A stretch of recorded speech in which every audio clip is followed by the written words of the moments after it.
नमस्कार दोस्तों, स्वागत है आपका मेरे YouTube channel to the point study with Surjit में। और इस पर्टिकुलर वीडियो में हम बात करेंगे भारत के संविधान के प्रमुख भाग और उसके महत्वपूर्ण अनुच्छेदों के बारे में। तो भारत के संविधान में मूल रूप से 22 भाग हैं और 395 अनुच्छेद हैं। हम सारे महत्वपूर्ण अनुच्छेदों और भाग के बारे में बात करेंगे। तो भाग 1 है इसमें हमारा संघ और उसका राज्य क्षेत्र। क्या है भाग 1? संघ और उसका राज्य क्षेत्र। इसमें अनुच्छेद 1 से लेकर 4 तक आते हैं। आर्टिकल 1 जो है उसमें क्या है, संघ का नाम और राज्य क्षेत्र का वर्णन है। ठीक है। आर्टिकल 2 नए राज्यों का प्रवेश और स्थापना, ये नए राज्यों के संबंध में है। ठीक है। नए राज्यों के संबंध में कैसे कि अगर भारत से बाहर की भूमि का कोई क्षेत्र इंक्लूड किया जाता है भारत में, जैसे अगर तिब्बत को भारत में इंक्लूड किया जाएगा या भारत में पाकिस्तान का कोई स्टेट इंक्लूड किया जाएगा, तो आर्टिकल 2 में संशोधन करके नए राज्यों का प्रवेश कराया जाएगा। आर्टिकल 3 क्या है? आर्टिकल 3 है नए राज्यों का नाम और वर्तमान राज्यों और पुराने राज्यों के क्षेत्रफल, सीमा व नाम में परिवर्तन। यदि भारत के ही किसी राज्य की सीमाओं में परिवर्तन किया जाएगा या उनके नामों में परिवर्तन किया जाएगा तो वो आर्टिकल 3 के तहत आएगा। तो आर्टिकल 2 और आर्टिकल 3 का कन्फ्यूजन बिल्कुल नहीं रखना है। आर्टिकल 2 में एकदम नए राज्य आएंगे और आर्टिकल 3 में भारत के ही राज्य का नाम या सीमा में परिवर्तन होगा। अगर भारत के ही किसी राज्य से तोड़ के उसके 2 राज्य बनाए जाते हैं, उत्तर प्रदेश का डिवाइडेशन किया जाता है इस तरह से, तो आर्टिकल 3 में होता है ये सब। नेक्स्ट देखेंगे भाग 2। भाग 2 में क्या है? नागरिकता। ये नागरिकता से संबंधित है। इसमें अनुच्छेद 5 से लेकर 11 तक आते हैं। तो महत्वपूर्ण अनुच्छेद देखेंगे क्या है। आर्टिकल 5 जो है उसमें संविधान के प्रारंभ में नागरिकता आती है। जब संविधान बना था उस टाइम भारत के कौन कौन नागरिक रहे होंगे, ये आर्टिकल 5 बताता है हमें। और आर्टिकल 9 में विदेशी राज्य की नागरिकता स्वेच्छा से अर्जित करने वाले व्यक्तियों का नागरिक ना होना, उनकी नागरिकता बर्खास्त कर देना। यदि कोई भारतीय नागरिक विदेशी राज्य की नागरिकता को स्वेच्छा से अर्जित कर लेता है तो भारत की नागरिकता स्वयं उस भारत का नागरिकता से वो बर्खास्त कर दिया जाता है। नेक्स्ट है भाग 3। इसमें मूल अधिकार आते हैं। अनुच्छेद 12 से 35 तक इसमें दिए हुए हैं। आर्टिकल 12 जो है उसमें राज्य की परिभाषा है। तो ये पूछा जाता है कि राज्य की परिभाषा कौन से अनुच्छेद में दी हुई है और कौन से भाग में है, तो भाग 3 आर्टिकल 12। तो भाग 3 के अन्य महत्वपूर्ण अनुच्छेदों को हम देखेंगे। इसमें 6 मौलिक अधिकार दिए हुए हैं। वर्तमान में जो 6 हैं, लेकिन जब मूल रूप से संविधान बना था तब 7 थे। तो संपत्ति का अधिकार को मूल अधिकार से हटा के विधिक अधिकार या कानूनी अधिकार की श्रेणी में अनुच्छेद 301 के तहत उसको कानूनी अधिकार बना दिया है। तो अभी वर्तमान में मात्र 6 मौलिक अधिकार हैं। हम सभी को देखेंगे और उनके महत्वपूर्ण अनुच्छेदों को भी देखेंगे। तो देखेंगे पहला है समता का अधिकार। ठीक है। समता का अधिकार अनुच्छेद 14 से 18 तक आता है। आर्टिकल 14 में क्या है, महत्वपूर्ण अनुच्छेदों की बात करें अगर तो आर्टिकल 14 है वो है विधि के समक्ष समता। आर्टिकल 16 है लोक नियोजन के विषय में अवसर की समानता, कि हर व्यक्ति को, हर नागरिक को भारत के लोक नियोजन जो भी है, अगर किसी भी चीज़ में वैकेंसीज वगैरह निकलेंगी तो उस विषय में अवसर की समानता दी जाएगी, सभी को समान अवसर दिया जाएगा। आर्टिकल 17 है अस्पृश्यता का अंत और आर्टिकल 18 है उपाधि का अंत। ठीक है। अब नेक्स्ट है स्वतंत्रता का अधिकार। स्वतंत्रता का अधिकार जो आता है वो आर्टिकल 19 से लेकर 22 तक आता है। 19(1)(a) जो है इसमें विचार एवं अभिव्यक्ति की स्वतंत्रता है। आर्टिकल 20 है उसमें अपराध के लिए दोषसिद्धि के संबंध में संरक्षण। और आर्टिकल 21 है उसमें प्राण और दैहिक स्वतंत्रता का संरक्षण दिया हुआ है। आर्टिकल 21(a) प्रारंभिक शिक्षा का अधिकार, ये 86वें संविधान संशोधन 2002 में इसको ऐड किया गया, प्रारंभिक शिक्षा का अधिकार। और आर्टिकल 22 है, ये है कुछ दिशा में गिरफ्तारी और निरोध में संरक्षण। नेक्स्ट देखेंगे धार्मिक स्वतंत्रता का अधिकार है। तो धार्मिक स्वतंत्रता का अधिकार अनुच्छेद 25 से लेकर 28 तक आता है। आर्टिकल 23 है इसमें बलात् श्रम व मानव के दुर्व्यापार का निषेध, यानी मानव का ट्रेड नहीं किया जाएगा। ठीक है। और लीगल उस मानव को बेचा खरीदा नहीं जाएगा और उससे जो है बलात् श्रम, बंधुआ मजदूरी नहीं कराई जाएगी। आर्टिकल 24 है, ये कहता है कि कारखानों में बाल श्रम आदि का निषेध है। मतलब बच्चों से कारखानों में काम नहीं कराया जाएगा। आर्टिकल 25 है अंतःकरण की और धर्म को अबाध रूप से मानने, आचरण और प्रचार करने की स्वतंत्रता। ठीक है, ये धर्म से संबंधित है, धर्म के अबाध रूप से मानने और उसका प्रचार करने की स्वतंत्रता। आर्टिकल 26 है, ये कहता है धार्मिक कार्यों के प्रबंधन की स्वतंत्रता। आप किसी भी कार्य को, कोई धार्मिक कार्य को कर रहे हैं तो उसकी स्वतंत्रता है। आर्टिकल 27, किसी धर्म विशेष की अभिवृद्धि के लिए करों, यहाँ होगा करों के संदाय के बारे में स्वतंत्रता। ठीक है। आर्टिकल 28 है, वो है निश्चित शैक्षणिक संस्थानों में धार्मिक निर्देशों व पूजा में उपस्थित होने की स्वतंत्रता। आप जो है किसी भी शैक्षणिक संस्थान में धार्मिक निर्देश दे सकते हैं और पूजा में उपस्थित हो सकते हैं, इसकी स्वतंत्रता आर्टिकल 28 के तहत है। अब संस्कृति और शिक्षा संबंधी अधिकार, ये अनुच्छेद 29 से 30 तक आते हैं। संस्कृति और शिक्षा संबंधी अधिकार। आर्टिकल 29 अल्पसंख्यक वर्गों के हितों का संरक्षण इसमें दिया हुआ है आर्टिकल 29 में। और आर्टिकल 30 में दिया हुआ है शिक्षा संस्थान की स्थापना और प्रशासन करने का अल्पसंख्यक वर्गों का अधिकार, यानी कोई भी अल्पसंख्यक वर्ग का व्यक्ति है वो शिक्षा संस्थान को खोल सकता है अल्पसंख्यकों के लिए और उसको चला सकता है। ठीक है। नेक्स्ट देखेंगे क्या है, संवैधानिक उपचारों का अधिकार। ये आर्टिकल 32 से 35 तक आता है। तो आर्टिकल 32 में दिया है संवैधानिक संरक्षण का अधिकार, यानी अगर आपके मौलिक अधिकारों का हनन होता है तो आप आर्टिकल 32 के तहत डायरेक्ट सुप्रीम कोर्ट जा सकते हैं। नेक्स्ट हमारा भाग 4 है, ये राज्य के नीति निर्देशक तत्वों से संबंधित है और इसमें अनुच्छेद 36 से लेकर 51 तक का वर्णन है। तो अनुच्छेद, महत्वपूर्ण अनुच्छेदों में अनुच्छेद 37 देखेंगे। आर्टिकल 37 क्या है, इसमें है डीपीएसपी अप्रवर्तनीय है। मतलब डीपीएसपी को लेके अगर राज्य कोई भी नीति को लागू नहीं करता है तो हम direct supreme court high court नहीं जा सकते, तो ये अप्रवर्तनीय है, इनको हाई कोर्ट या सुप्रीम कोर्ट से लागू नहीं किया जा सकता। ठीक है, ये राज्य अपनी मर्जी के हिसाब से करेंगे, अपनी सुविधा के हिसाब से। आर्टिकल 38 है लोक कल्याणकारी राज्य की अवधारणा, कि राज्य वो सारी नीतियाँ बनाएंगे जिससे हमारे राज्य का कल्याण होगा या और यहाँ के लोगों का कल्याण होगा। आर्टिकल 39A, इसमें समान न्याय और निःशुल्क विधिक सहायता की बात की गई है। आर्टिकल 40 है, इसमें ग्राम पंचायतों का संगठन। ठीक है, ग्राम पंचायतों का गठन कौन से आर्टिकल के तहत होता है, आर्टिकल 40 के तहत। नेक्स्ट देखेंगे आर्टिकल 43 का। तो अनुच्छेद 43 का में उद्योगों के प्रबंध में कर्मकारों का भाग लेना। अगर कोई फैक्ट्री है उसमें वर्कर्स जो हैं उनका मैनेजमेंट में भाग लेना, ये कौन से आर्टिकल के तहत आता है, आर्टिकल 43 का या 43A। आर्टिकल 43 का या 43 का में क्या आता है, सहकारी समितियों को बढ़ावा देना। ठीक है। आर्टिकल 44 आता है, इसके तहत सिविल कोड आता है, एक समान सिविल संहिता, सभी के लिए एक कानून होना चाहिए, धार्मिक आधार पे भेदभाव नहीं होना चाहिए, ईसाई हिंदू मुस्लिम सिख सभी के लिए एक समान कानून होना चाहिए। आर्टिकल 45 आता है, इसमें क्या है कि बालकों के लिए निःशुल्क और अनिवार्य शिक्षा का उपबंध, बालकों के लिए निःशुल्क और अनिवार्य शिक्षा का उपबंध इसमें आता है। नेक्स्ट देखेंगे आर्टिकल 46, इसमें दिया हुआ है अनुसूचित जाति अनुसूचित जनजाति तथा अन्य दुर्बल वर्गों की शिक्षा और अर्थ संबंधी हितों की अभिवृद्धि। मीन्स जो अनुसूचित जाति और शेड्यूल्ड ट्राइब या अनुसूचित जनजाति के लोग हैं और अन्य दुर्बल वर्ग लोग हैं, उनके लिए शिक्षा और उनके लिए अर्थ संबंधी हितों की बात इसमें की गई है। आर्टिकल 47 है, इसमें क्या है, पोषाहार स्तर और जीवन स्तर को ऊंचा करने वाले तथा लोक स्वास्थ्य को सुधार करने का राज्य का कर्तव्य, यानी राज्य का क्या कर्तव्य होगा, वो पोषाहार स्तर को और जीवन स्तर को बना के मेंटेन करके रखेगा। तो आर्टिकल 47 में इसकी बात की गई है। आर्टिकल 48 में क्या है, कृषि और पशुपालन का संगठन। ठीक है। नेक्स्ट है 48 का, ये महत्वपूर्ण है, पर्यावरण का संरक्षण, संवर्धन और वन तथा वन्य जीवों की रक्षा। क्या क्या दे रखा है इसमें, आर्टिकल 48 का में पर्यावरण का संरक्षण है, संवर्धन है और वन तथा वन्य जीवों की रक्षा।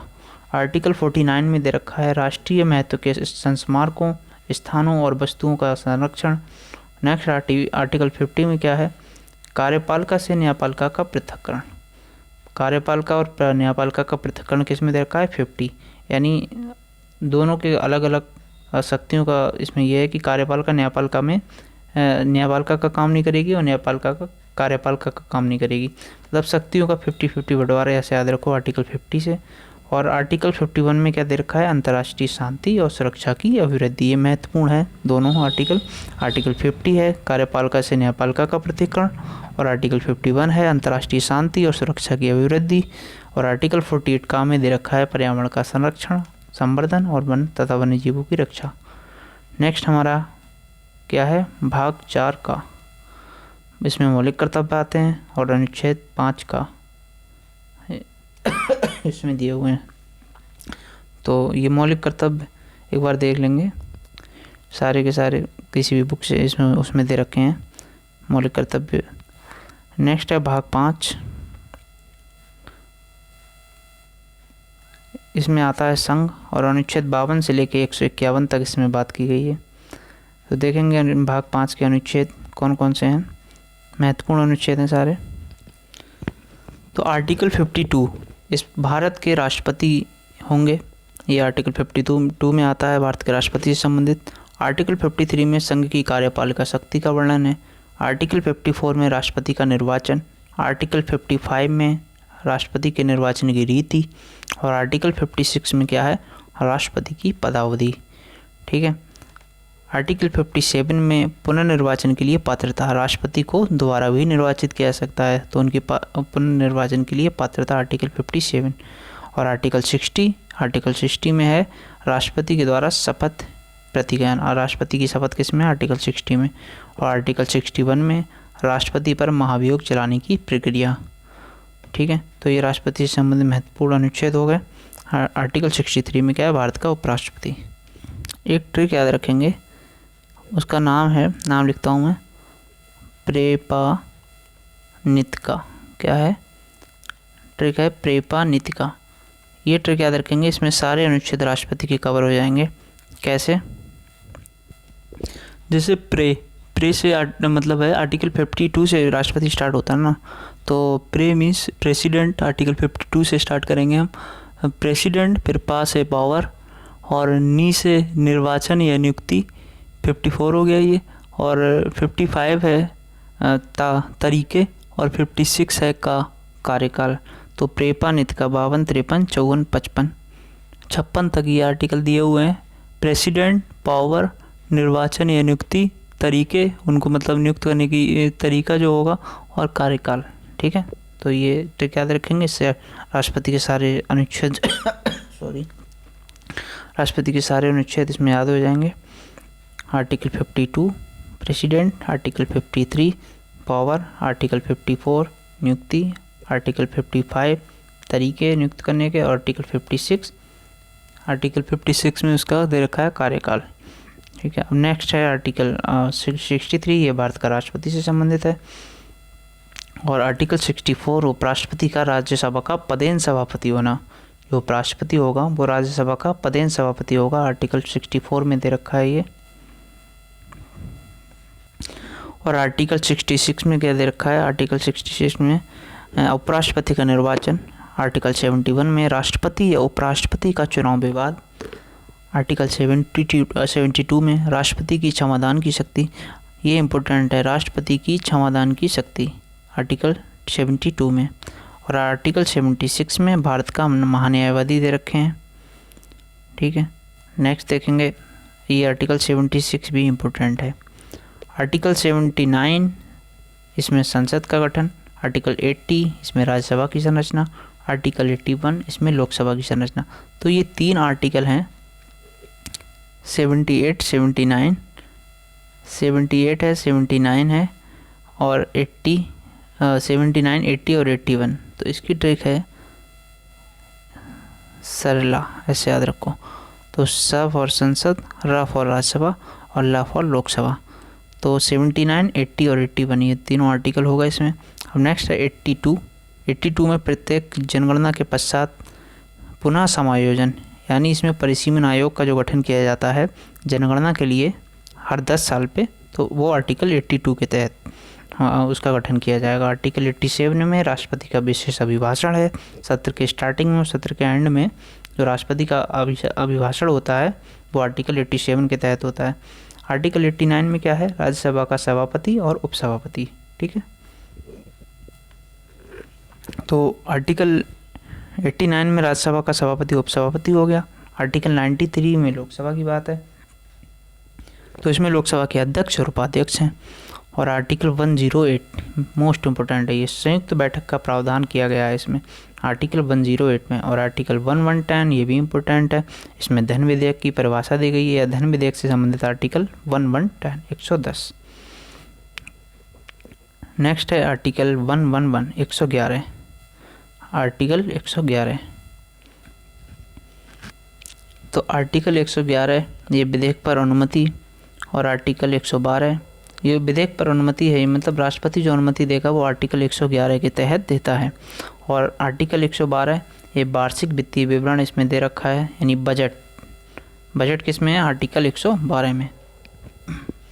नेक्स्ट है आर्टिकल 123 123, इसमें राष्ट्रपति की अध्यादेश की शक्ति है कि अगर सत्र नहीं चल रहा होता है, ये लोकसभा अस्तित्व में नहीं होती है, तब अगर राष्ट्रपति अध्यादेश लाता है तो कौन से अनुच्छेद के तहत लाएगा, आर्टिकल 123 के तहत। और आर्टिकल 124 ये पैट में पूछा गया था। ठीक है, तो ये क्या है, सुप्रीम कोर्ट की स्थापना। सुप्रीम कोर्ट की स्थापना कौन से अनुच्छेद के तहत की जाती है, अनुच्छेद 124। नेक्स्ट देखेंगे आर्टिकल 124 का, यानी 124 का या 124A। तो आर्टिकल 124 का को देखेंगे, इसमें क्या है, NGAC यानी क्या, राष्ट्रीय न्यायिक नियुक्ति आयोग, नियुक्ति होगा यहाँ पे, राष्ट्रीय न्यायिक नियुक्ति आयोग। इसमें जो जजेस की नियुक्ति की जाती है वो आर्टिकल 124 का के तहत की जाती है। और आर्टिकल 124 में क्या आता है, सुप्रीम कोर्ट का गठन। ठीक है, आर्टिकल 129 में क्या है, तो आर्टिकल 129 में है उच्चतम न्यायालय का अभिलेख न्यायालय होना, उच्चतम न्यायालय का अभिलेख न्यायालय होना, ये आर्टिकल 129 में है। नेक्स्ट है आर्टिकल 143, ये मोस्ट इम्पोर्टेंट है। इसमें क्या है, उच्चतम न्यायालय से परामर्श करने की राष्ट्रपति की शक्ति। यदि राष्ट्रपति उच्चतम न्यायालय से परामर्श करता है, किसी मुद्दे पे सलाह लेता है, तो आर्टिकल 143 के तहत ऐसा काम किया जाएगा। ठीक है, राष्ट्रपति के द्वारा। आर्टिकल 148 इसमें क्या है, इसमें भारत के नियंत्रक एवं महालेखा परीक्षक हैं, जिनको बोलते हैं हम कैग। तो आप कमेंट करके बताएंगे कि वर्तमान में भारत के नियंत्रक एवं महालेखा परीक्षक कौन है, प्रथम कौन थे और वर्तमान में कौन है। आर्टिकल 148 के तहत इनका चयन, इनकी नियुक्ति की जाती है। नेक्स्ट है क्या, आर्टिकल भाग 6 में क्या है, राज्य का वर्णन है। और अनुच्छेद 152 से 237 तक इसमें अनुच्छेद दिए हुए हैं। तो मोस्ट इम्पोर्टेंट अनुच्छेदों को हम देखेंगे। तो पहला है इसमें अनुच्छेद 153। अनुच्छेद 153 ये किससे संबंधित है, राज्यों के राज्यपाल से। फिर है अनुच्छेद 161, ये राज्यपाल की क्षमादान की शक्ति से संबंधित है। और अनुच्छेद 165 राष्ट्रपति की, उससे कौन से संबंधित था, अनुच्छेद 72 क्षमादान की शक्ति से। और राज्यपाल की क्षमादान की शक्ति से आर्टिकल 161। और आर्टिकल 165 राज्य का महाधिवक्ता यानी अटॉर्नी जनरल से संबंधित है। आर्टिकल 214 राज्यों के उच्च न्यायालय से संबंधित है। आर्टिकल 215 ये उच्च न्यायालयों का अभिलेख न्यायालय होना। और उच्च न्यायालयों का अभिलेख न्यायालय होने से कौन से संबंधित है, 215। और 129 किससे संबंधित था, उच्चतम न्यायालय का अभिलेख न्यायालय होना। और आर्टिकल 226 रेट निकालने की उच्च न्यायालय की शक्ति। और उच्चतम न्यायालय की रेट निकालने की शक्ति संबंधित था अनुच्छेद 32, जिसे हम बोलते थे संवैधानिक संरक्षण का अधिकार। ठीक है, तो ये हो गए राज्यों के राज्यपाल से संबंधित तथ्य। राज्यों के राज्यपाल के लिए भी एक ट्रिक बताता हूँ मैं आपको आर्टिकल्स याद करने के लिए। तो वो है आपकी गपानिका, ये नाम याद रखो, गपानिका। इससे कैसे याद होगा मैं बताता हूँ। जैसे राष्ट्रपति में प्रेपानिका था, तो प्रे फॉर प्रेसिडेंट आर्टिकल 12, पा for power article 53, knee for नियुक्ति आर्टिकल 54, और ता फॉर तरीके निर्वाचन के आर्टिकल 55, और 56 था कार्यकाल। ठीक है, का फॉर कार्यकाल, तो वो हो गया था प्रेपानिका। और ये है आपका गपानिका। तो ये समझेंगे कैसे। गा में आपका दे रखा है गवर्नर आर्टिकल 153, ठीक है, 153 से स्टार्ट होता है, वो 52 से स्टार्ट हो रहा था। तो गवर्नर 153, पा फॉर पावर 154, और नी फॉर क्या है नियुक्ति 155, और का फॉर क्या है कार्यकाल ये 156। तो 153, 154, 155, 156 गवर्नर, उसकी पावर, उसकी नियुक्ति और उसका कार्यकाल। तो ये हो गया। नेक्स्ट देखेंगे हम भाग 8। ये हमारा क्या है भाग 8 देखेंगे हम।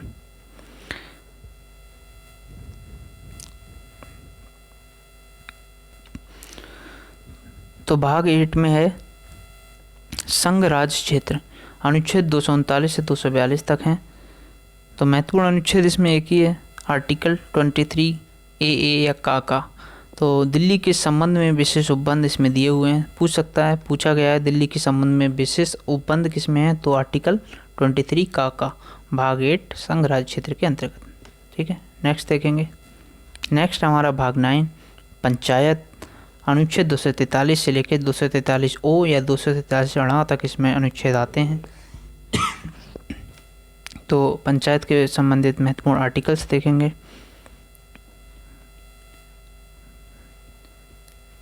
आर्टिकल 23A ये इसमें ग्राम सभा का वर्णन है आर्टिकल 23A में, और आर्टिकल 23B इसमें पंचायतों का गठन, और 24 मतलब 243C, ठीक है, 243 तो इसमें पंचायतों की संरचना है। 243A में दे रखा है ग्राम सभा, 243B में पंचायतों का गठन, और 243C में इसमें दे रखा है पंचायतों की संरचना। C फॉर संरचना ऐसे याद रखो, तो सेम वो निकल रही है ध्वनि।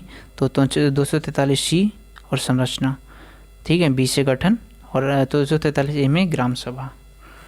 नेक्स्ट है 243D, इसमें स्थानों का आरक्षण, जो सीटों के आरक्षण की बात की गई है पंचायतों में।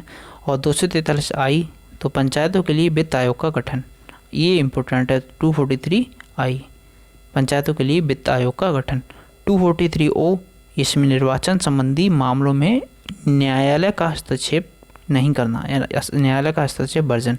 तो इसमें ये मतलब है कि अगर पंचायतों से संबंधित अगर पंचायत में चुनाव हो रहा है तो उसमें न्यायालय कोई दखल नहीं करेगा, ठीक है, जो भी काम करेगा निर्वाचन आयोग करेगा। तो न्यायालयों का हस्तक्षेप नहीं होना, ये 243O में दे रखा है। नेक्स्ट है हमारा भाग 9 का, भाग 9 का इसमें नगर पालिकाएँ हैं। अनुच्छेद 243 ता या इंग्लिश में P से लेके 243 या 6 यानी ZG तक इसमें आर्टिकल्स दे रखे हैं। तो मोस्ट इम्पोर्टेंट आर्टिकल्स हम यहाँ भी देखेंगे। तो हमारा आर्टिकल है ये 243Q, इसमें नगर पालिकाओं का गठन की बात की गई है। आर्टिकल 243T इसमें स्थानों का आरक्षण, और 243ZG ये इम्पोर्टेंट है ZG वाला, इसमें निर्वाचन संबंधी मामलों और न्यायालय के हस्तक्षेप का वर्णन है, ठीक है। वही सेम जो इसमें किया गया था 243O में पंचायतों में, और वही इसमें किया जा रहा है निर्वाचन संबंधी मामलों में न्यायालय के हस्तक्षेप का वर्णन किसमें, नगर पालिका में, 243ZG के अंतर्गत। तो भाग 9 खा इसमें सहकारी समितियां हैं। बस इतना देख लेंगे कि भाग 9 खा के अंतर्गत सहकारी समितियों का वर्णन है। अनुच्छेद 243 या जा से लेके आर्टिकल्स इंपॉर्टेंट नहीं होते हैं इसका, लेकिन 9 खा के अंतर्गत सहकारी समितियां आती हैं, ये इंपॉर्टेंट है। नेक्स्ट देखेंगे भाग 10 आ गया हमारा, ये अनुसूचित जाति और जनजाति क्षेत्र से संबंधित है ये, और इसमें महत्वपूर्ण अनुच्छेद देखेंगे हम। हालांकि इसमें अनुच्छेद 244 से लेकर 244 का तक हैं महत्वपूर्ण अनुच्छेद देखेंगे। तो इसमें एक ही हमारा महत्वपूर्ण अनुच्छेद है, एक कौन सा अनुच्छेद है, अनुसूचित क्षेत्रों और जनजाति क्षेत्रों का प्रशासन। इसमें अनुसूचित क्षेत्रों और जनजाति क्षेत्रों का प्रशासन दे रखा है आर्टिकल 244 के अंतर्गत। नेक्स्ट है भाग 11। तो इसमें क्या है, संघ एवं राज्य के बीच संबंध। अनुच्छेद 245 से लेकर 263 तक आते हैं अनुच्छेद। महत्वपूर्ण अनुच्छेदों की बात करेंगे हम।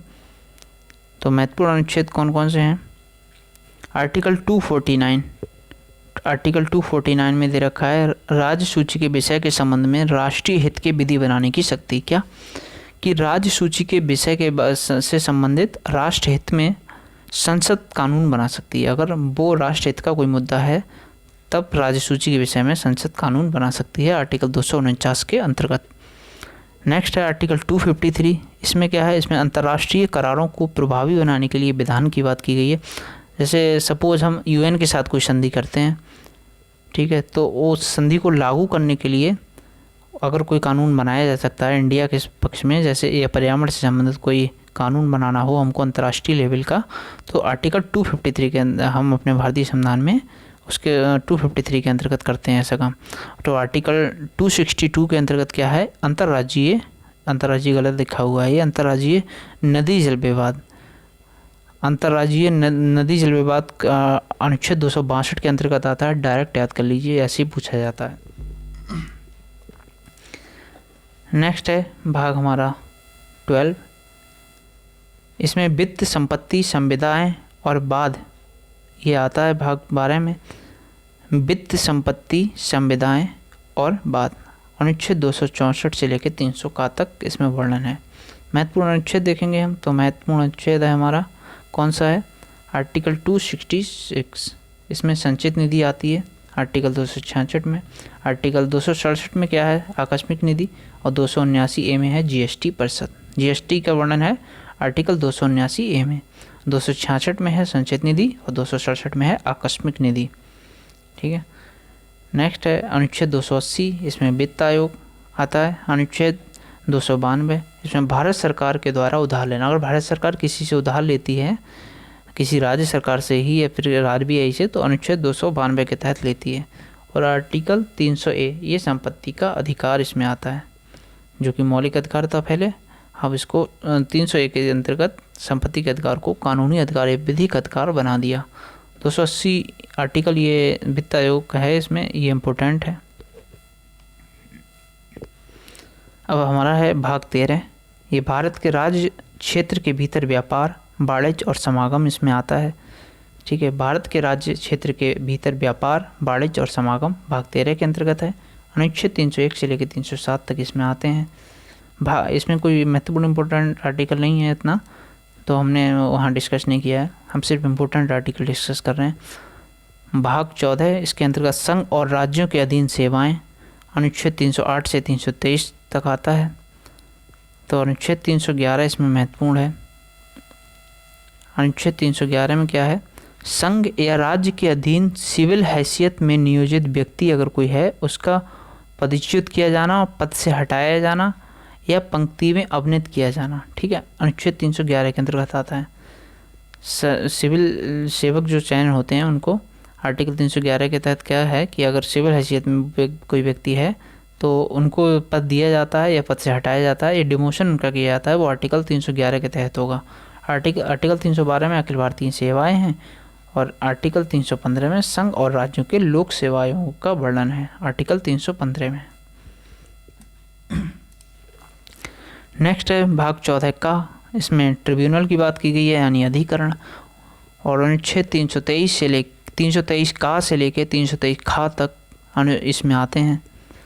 इसमें महत्वपूर्ण आर्टिकल है आर्टिकल 323 का, प्रशासनिक अधिकरण इसमें आते हैं 323 का के अंतर्गत, ट्रिब्यूनल 323 का।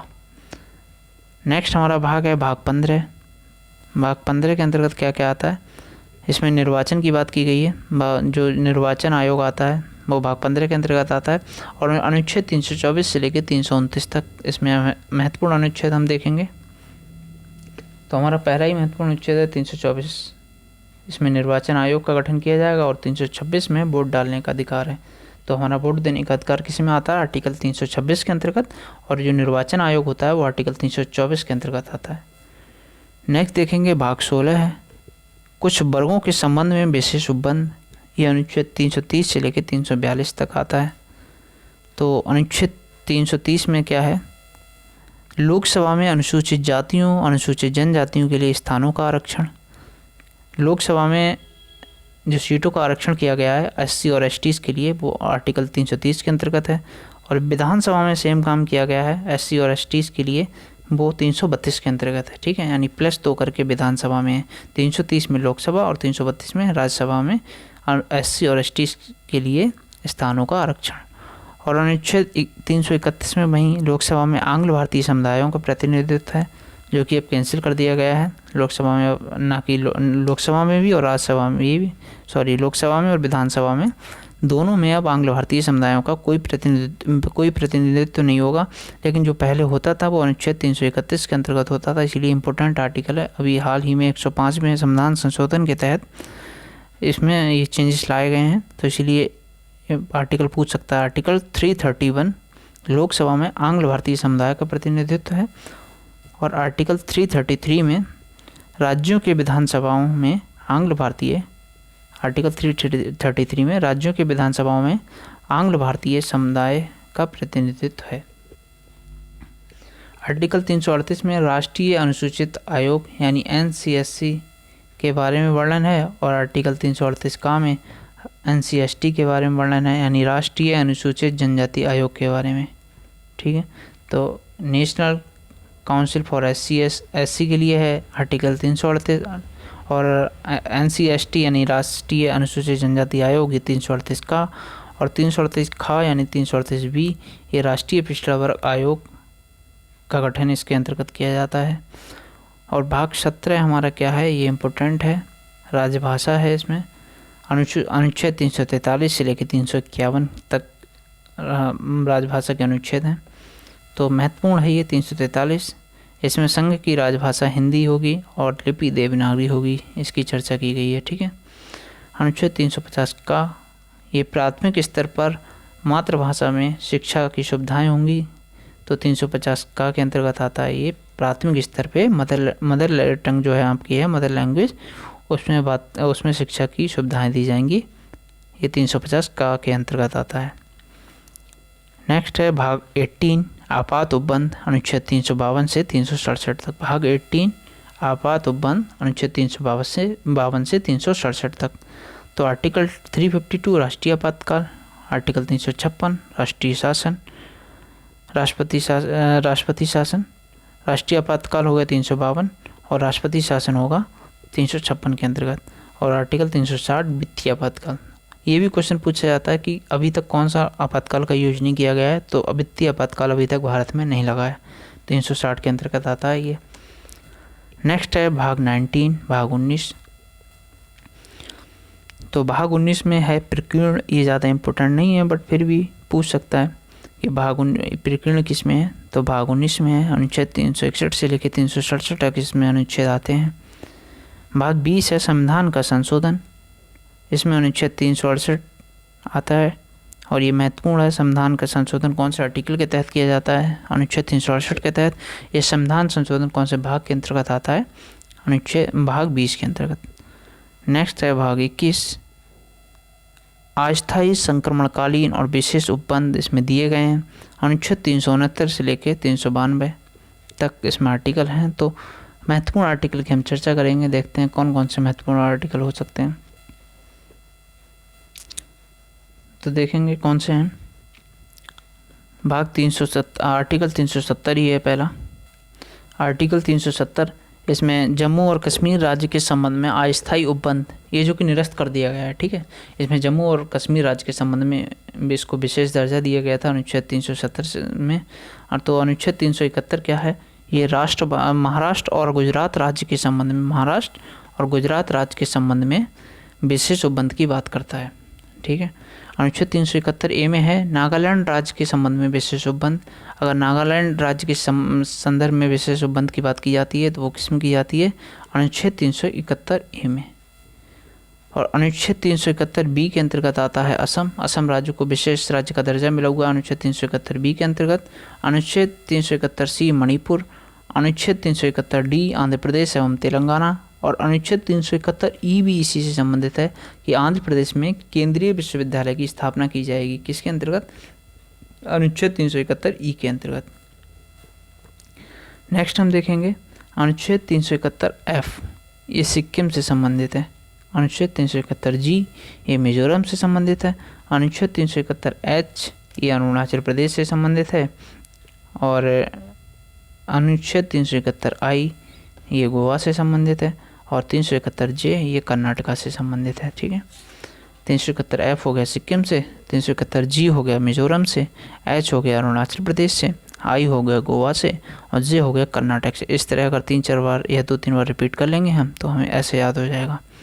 ठीक है, तो कम से कम 2 बार ये वीडियो अगर देख लेंगे आप, ये 2 बार ऐसे ही आप रोक के वीडियो अगर इसको पढ़ लेंगे तो फिर आपको अच्छे से ये सारे आर्टिकल्स याद हो जाएंगे। और ये आते ही हैं पेपर में, हर एग्ज़ाम में 1-2 आर्टिकल पूछा जाता है, इसीलिए महत्वपूर्ण है। नेक्स्ट है हमारा लास्ट भाग ये इसका संविधान का। कौन सा है ये? भाग 22। इसमें क्या है? संक्षिप्त नाम, प्रारंभ, हिंदी में प्राधिकृत पाठ और निरसन। अनुच्छेद 393 से लेकर 395 तक है। ठीक है, तो ये सारे इम्पोर्टेंट आर्टिकल हमने पढ़ लिए हैं। सारे ये संविधान के महत्वपूर्ण भाग और महत्वपूर्ण अनुच्छेद हमारे ये कवर हो चुके हैं। वीडियो आपको अच्छा लगे तो इसको लाइक करें, शेयर करें और सब्सक्राइब करें चैनल को। Bye bye, take care.